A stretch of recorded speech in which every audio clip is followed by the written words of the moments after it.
Welcome to Late Night Review. I'm your host, Nick. And I'm your host, Nick. Tonight's review is brought to you by Nick and Nick at Night. Gosh, you're so clever, Nick. Hey, thanks, Nick. Here are tonight's top stories.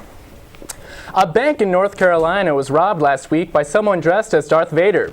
When the teller asked about Vader's rifle, the Sith Lord replied that he left his lightsaber in his other biomechanic life suit. U.S. News recently came out with a report on which type of milk is healthiest. Later, a survey was performed to see who cares about reports on milk. Turns out, it's less than 2%. Recently, a Seattle man was invited to a bachelor party in Philadelphia after being accidentally copied to the group's email list. The bachelor party reportedly went off without a hitch. Well, except for the part where the groom and all his friends were murdered by the complete stranger they invited to party with them. In Norway, a man was attacked by a polar bear while camping out to see the full solar eclipse. The man commented, "I was happy to see the moon beginning to get covered by the sun.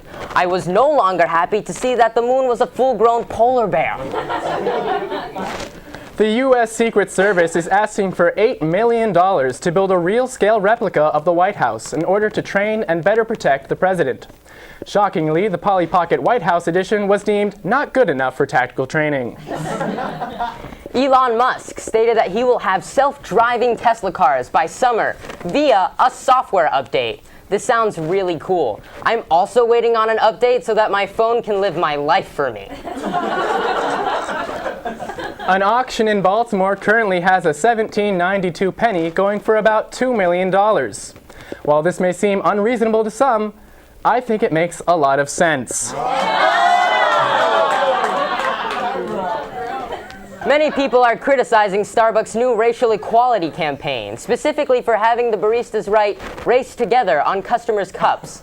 Starbucks has stopped this handwritten message and turned for a different approach, instead writing, "Are you happy now? When is the time to talk about inequality? And enjoy your white mocha frap, you racist." Seriously, can I just have my coffee black?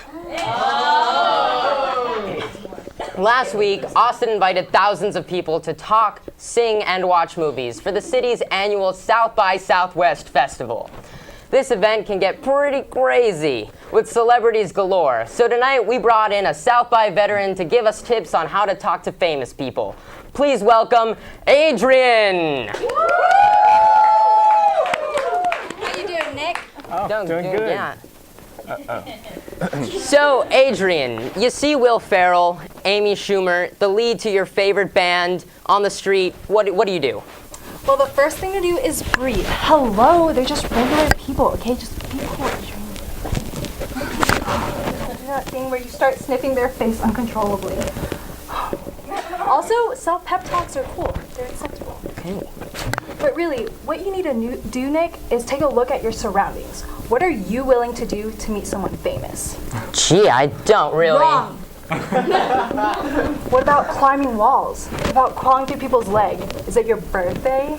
Okay, I'm following everything, but what's my birthday have to do with talking to celebrities? Nick, lying is the name of the game if you want a picture worth 1,000 likes. My little Timmy, it's his birthday. Tina Fey. Or my little Timmy got a rare disease in Cambodia, and he would really like a picture of me and you, Tina Fey. Just think of some questions, nothing too personal, or something that would make them feel uncomfortable to ask. Oh, so like, I loved your film. What inspired you? No, Nick. Start with, "You're great. Hey, I'm into film as well. Let me pitch you some of my ideas." Or, "Hey, I think you're great. Wanna bear my children?" But the important thing is just to stay cool and be yourself. You know, let's put this advice to the test. We've actually got Ryan Gosling in the green room right now. What do you say we bring him out? Ryan Gosling? Oh, this is a snipping thing. Oh. South by Southwest veteran Adrian, everybody. I'm actually gonna need this. A female spring breaker was photographed last week wearing nothing but Mardi Gras beads and surrounded by a group of men, sparking concern from local authorities after the picture was spread via social media. The woman later contacted the police to assure them that everything was entirely consensual, commenting, "If your ass doesn't end up all over Twitter, was it really spring break?" The finale of the HBO documentary series Robert Durst aired last week. When asked how the documentary did, HBO responded, "He killed it."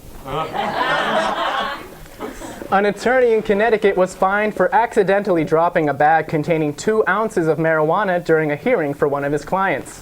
When asked about it, the attorney told the most convincing, "I'm just holding it for a friend" story the judge had ever heard and got off with a mere $150 fine for the infraction.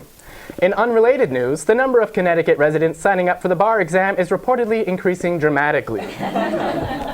Texas Senator Ted Cruz became the first major candidate to announce his 2016 presidential bid yesterday, even though he was born in Calgary, Canada. President Obama later commented on the situation, asking, "Where's the birth certificate? Am I right?" 30,000 pounds of lobster survived a crash last week in Maine after the truck they were in spun out of control. An eyewitness reports seeing the truck driver held at claw point as the lobsters cheered for the completion of Phase 1 of their lobster liberation movement. Said lobsters were later found plotting humanity's end in your local fish market. That's it for our special edition of Late Night Review. I'm your host, Nick. And I'm your host, Nick. This has been Nick and Nick at Night.